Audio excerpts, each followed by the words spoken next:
Hello everyone, welcome back to my YouTube channel Kusuma diaries. ఈరోజు కొబ్బరి దొండకాయ కూర ఎలా చేసుకోవాలో చూద్దామండి. దొండకాయ ముక్కల్ని ఇలా స్టీమ్ మీద పెట్టుకుని ఉడకబెట్టుకుంటున్నాను. ఒక 10 నిమిషాలు ఉడకబెడితే సరిపోతుంది. ఇలా మెత్తగా ఉడికిపోతాయి.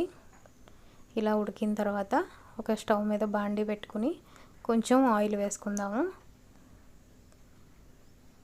నూనె కొంచెం వేడైన తర్వాత పోపు దినుసులు వేసి వేయించుకుందాము.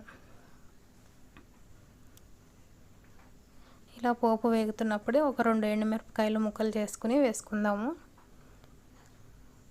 ఎండుమిర్చి కూడా వేగిన తర్వాత పచ్చిమిరపకాయలు, కరివేపాకు వేసుకుందామండి. దీంట్లోనే ఇదే టైంలో వెల్లుల్లి కూడా పొట్టు తీసి వేసుకోవచ్చు, బాగుంటుంది. నేను వేయలేదు.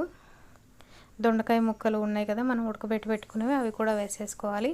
వేసుకుని ఒక 2 నిమిషాలు వేగనిస్తే బాగుంటుంది. దాంట్లోనే పసుపు, కూరకు సరిపడా ఉప్పు వేసి ఒకసారి మళ్ళీ కలుపుకొని ఒక 2 నిమిషాలు వేయించుకుందాం. ఇలా వేగిన తర్వాత తురిమి పెట్టుకున్న పచ్చి కొబ్బరి ఇందులో వేసుకోవాలండి. వేసిన తర్వాత మళ్ళీ ఒక 2 నిమిషాలు వేయించాలి. కొబ్బరి వేసిన తర్వాత ఎక్కువసేపు వేయించక్కర్లేదు, మరి కొబ్బరి డ్రై అయిపోతుంది. ఇలా వేయించితే ఒక 2 నిమిషాలు చాలు.